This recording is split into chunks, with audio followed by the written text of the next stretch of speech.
For the next 25 minutes, we're going to talk about venture design, what that is, and some principles for how to do it.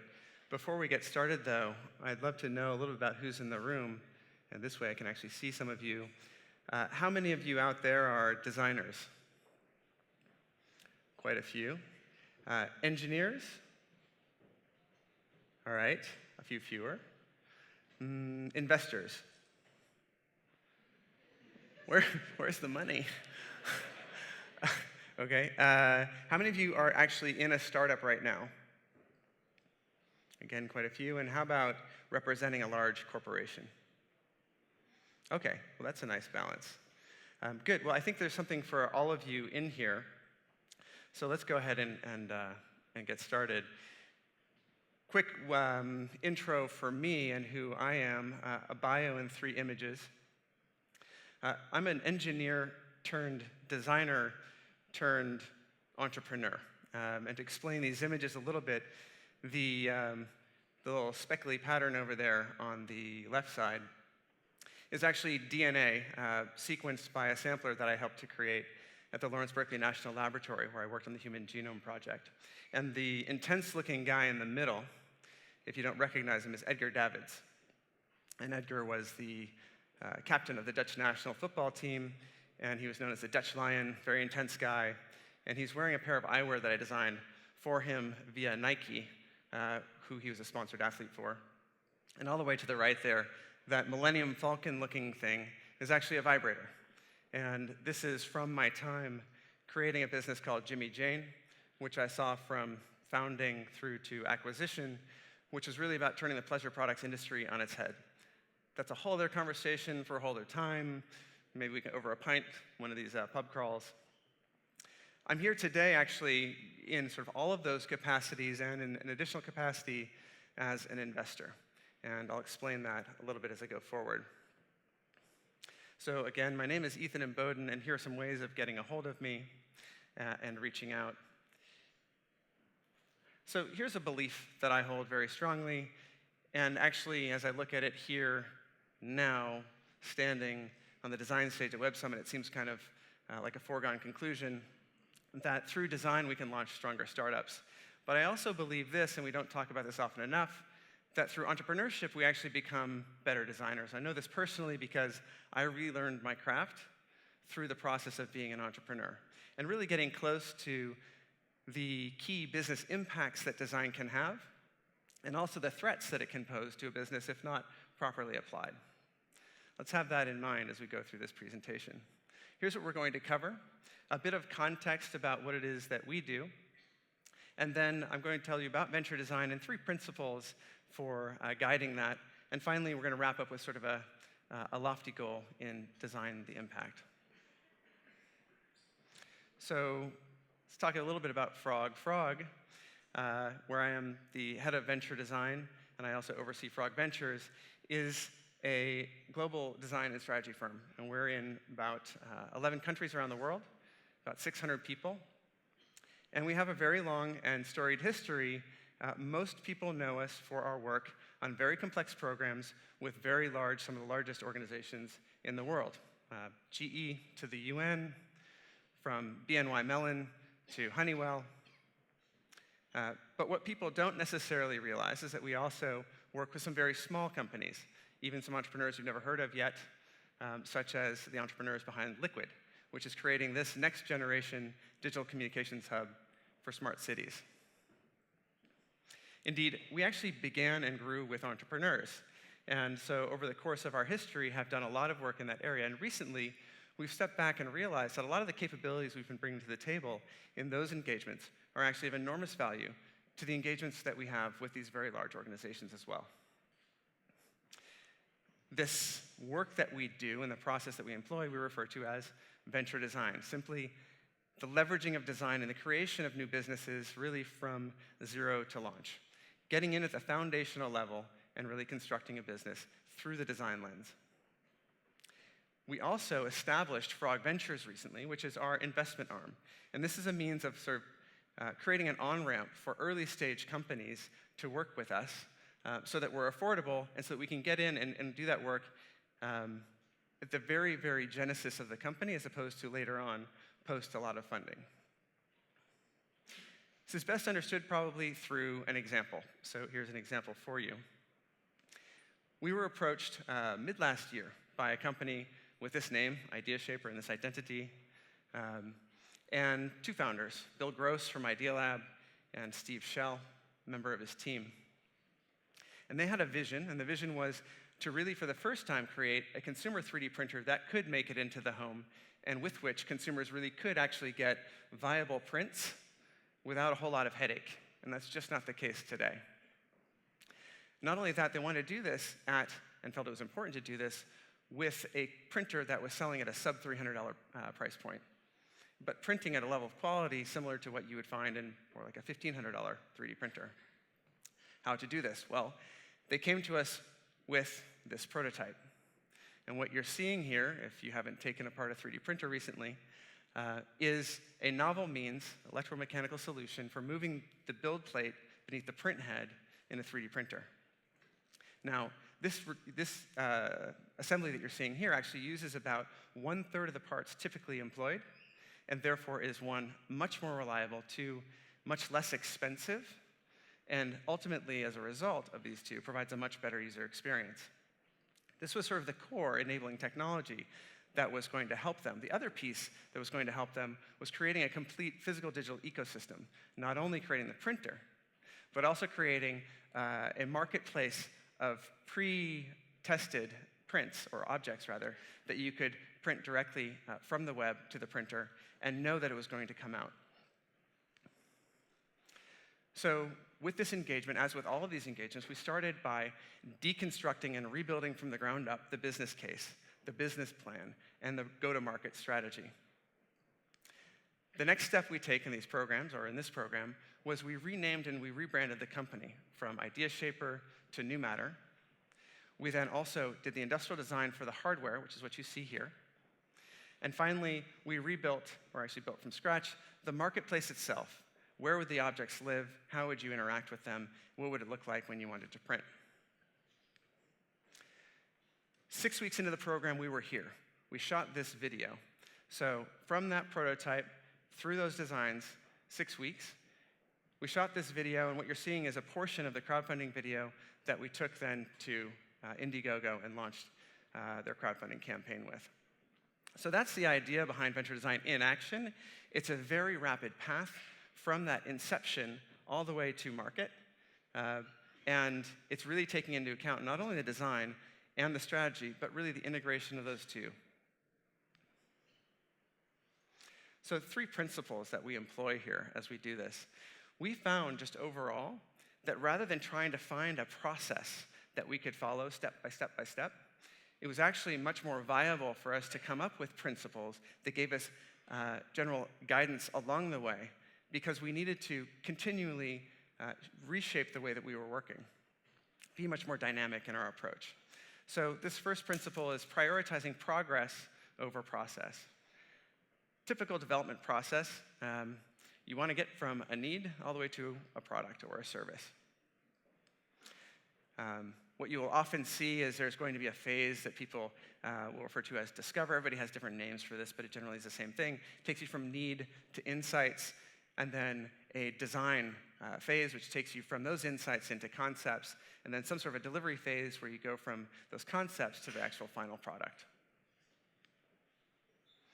We like to illustrate this way in general.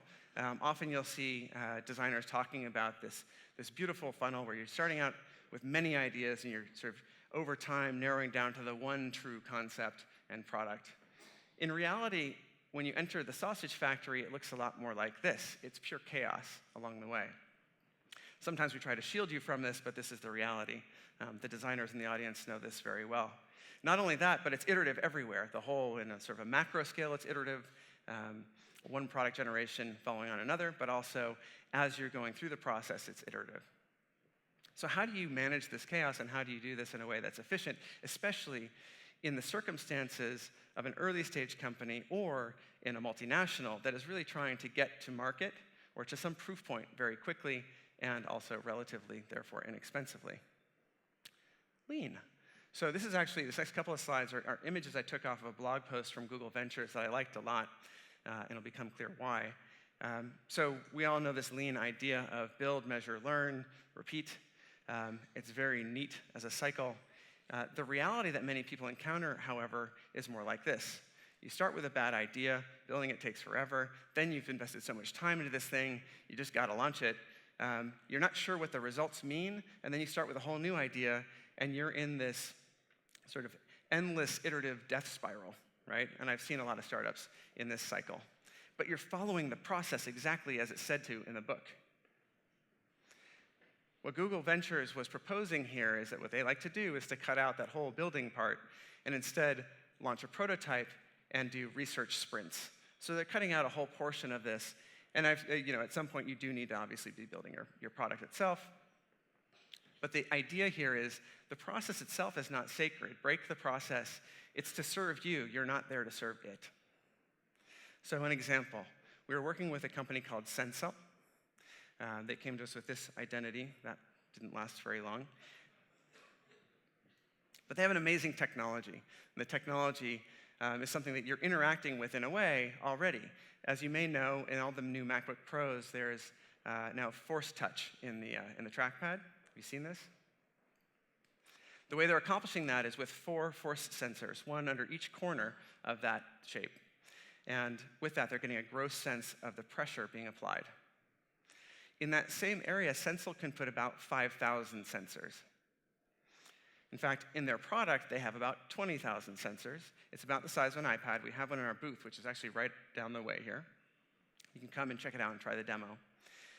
So what they're actually getting, instead of a gross idea of force, is a very high resolution, low latency, and high dynamic range force image. We were working with these two guys. They knew that they were onto something. They'd actually done some other force sensing technologies before, but they didn't really know exactly who this was for and what they were going to do with it, which is kind of a big problem. This is a bit of a solution in search of a problem. We were convinced that there were a lot of opportunities for it as well, but we dove in and worked with them to try to identify exactly what. Well, rather than starting the way that you might expect us to, with a big discovery phase and so on, we jumped all the way to the conclusion. We knew that we needed to help them to launch this with a crowdfunding campaign.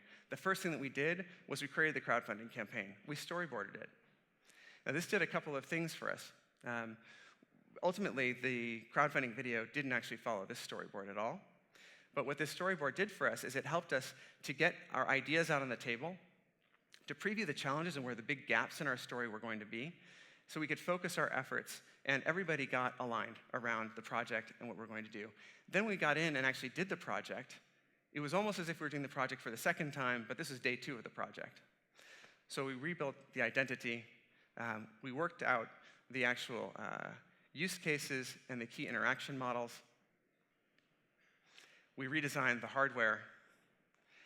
We launched this on Kickstarter. Just recently, actually, their project just wrapped. And we launched it into the press together.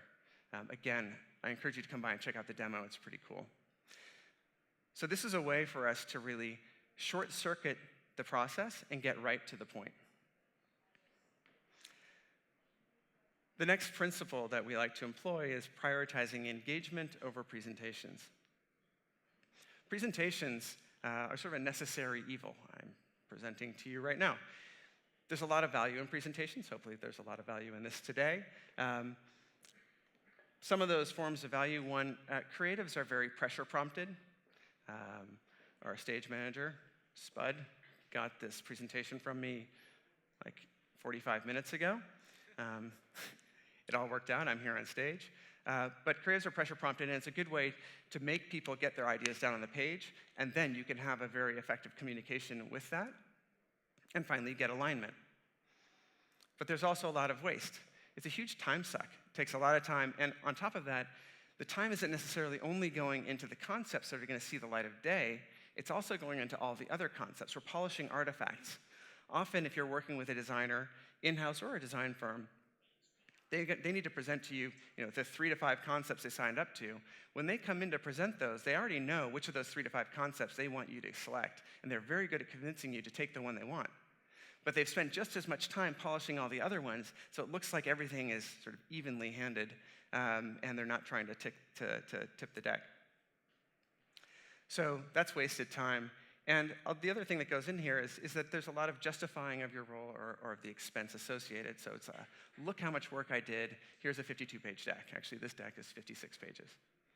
That's how much I want to justify my role to you.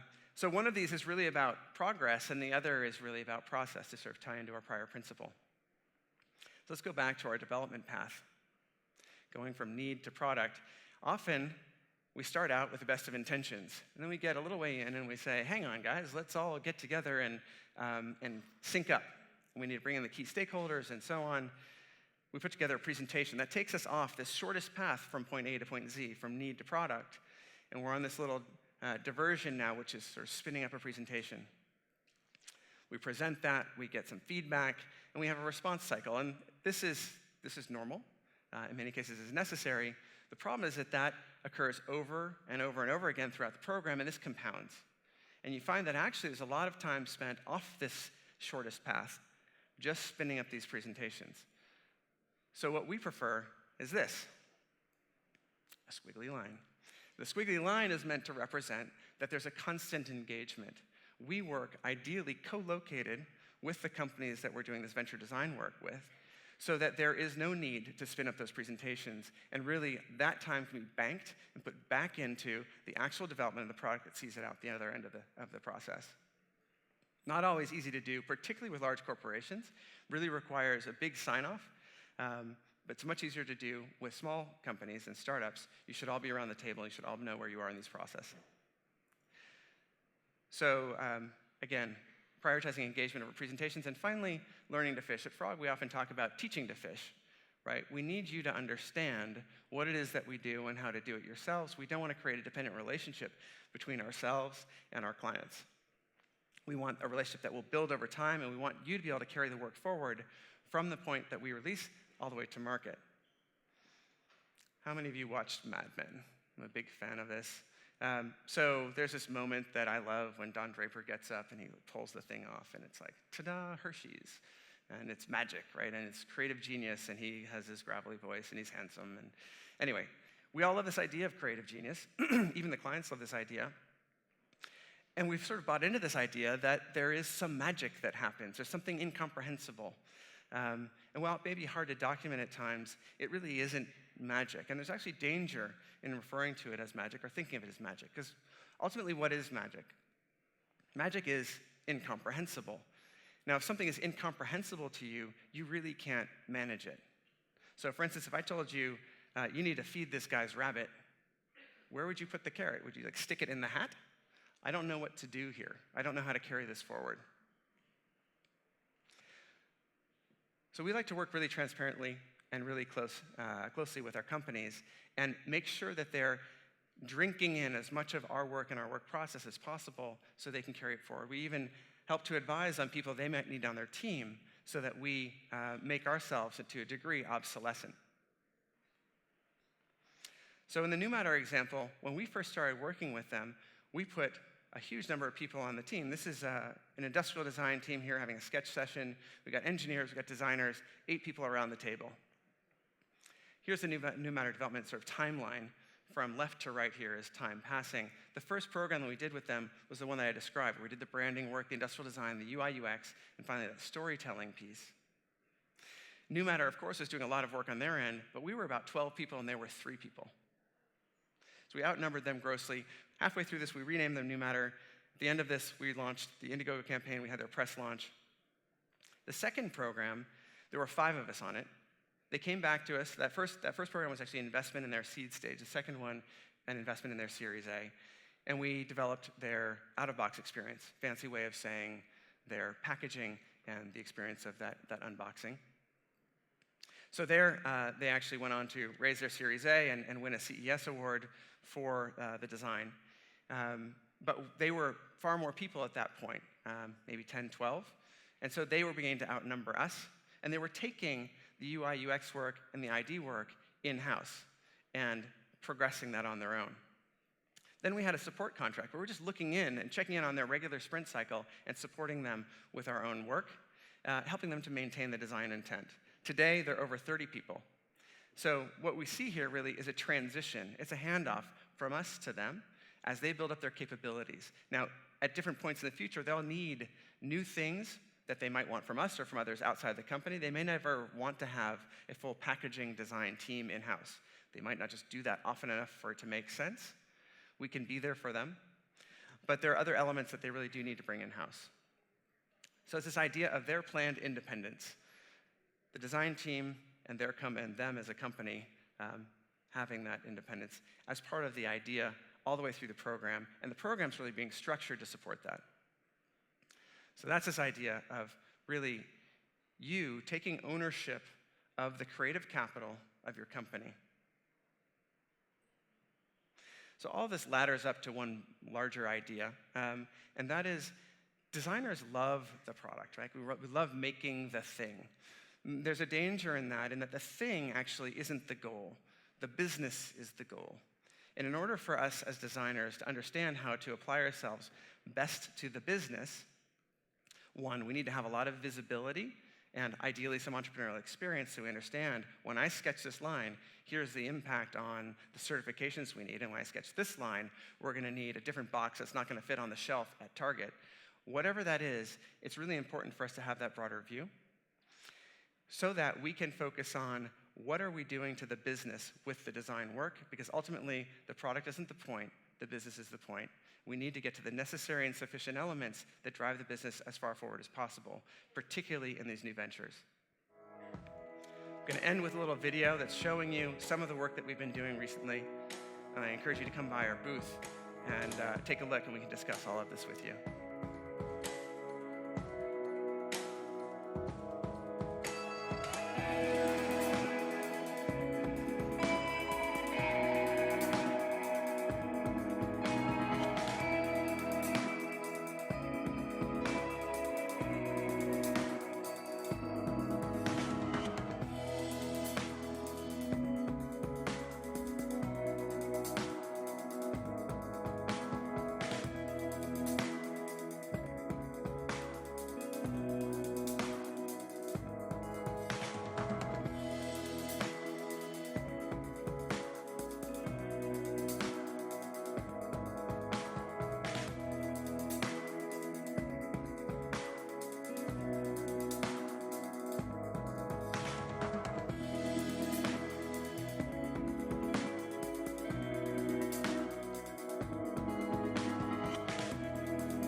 I think I have just about a minute, and we're not really equipped for this in terms of microphones and so on, but I'd love to take a question or any questions if there are some from the audience. Actually, it was great to have the lights a little bit lower. Anybody? You guys have all your design issues are all sorted out, everything's cool? I can't really be of help to anybody. What if a customer doesn't want to go into the process? Sorry, say again? What if a customer just wants to follow his own process, doesn't want to follow yours? So what if a customer doesn't want to go through our process and wants to run their own process? You know, that happens often, actually. So primarily when we're working with young companies and startups, they're fully bought into this. It's actually quite a familiar and logical way for them to proceed. Often with larger corporations, it's a bit, it's new, it's different, and it requires a lot of trust because along the way when you're taking this process, you don't have some of those cover your ass presentations that can sort of demonstrate where you've been and where you're getting to. So you can always backtrack and say, here's how we ended up at this spot. We actually have rules of engagement. So basically we ask people to sign up to a particular way of working with us before we get going. And if they don't want to do that, then we have other ways that we can work with them that are a much more traditional process. And so it's not a fit for everybody. So basically if they don't want to do it, we say, then let's not do it. But it's a very clear decision. Yes? How are you adapting your process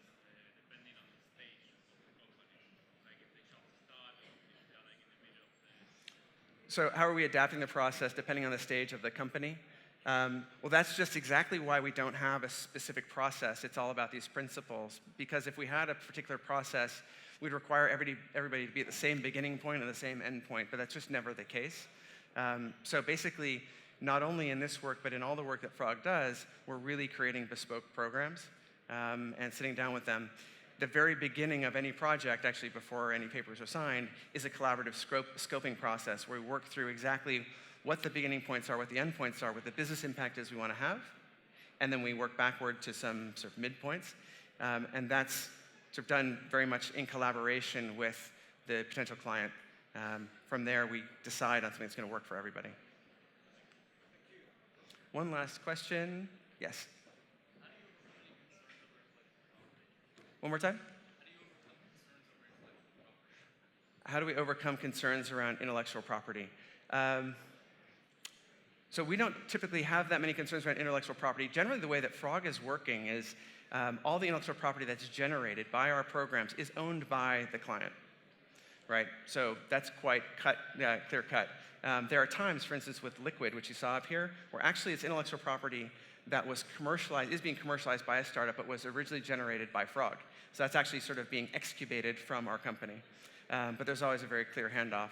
And generally, the intellectual property is the property of the client. Thank you very much. Come by and see us. Right down here. And we'd love to talk.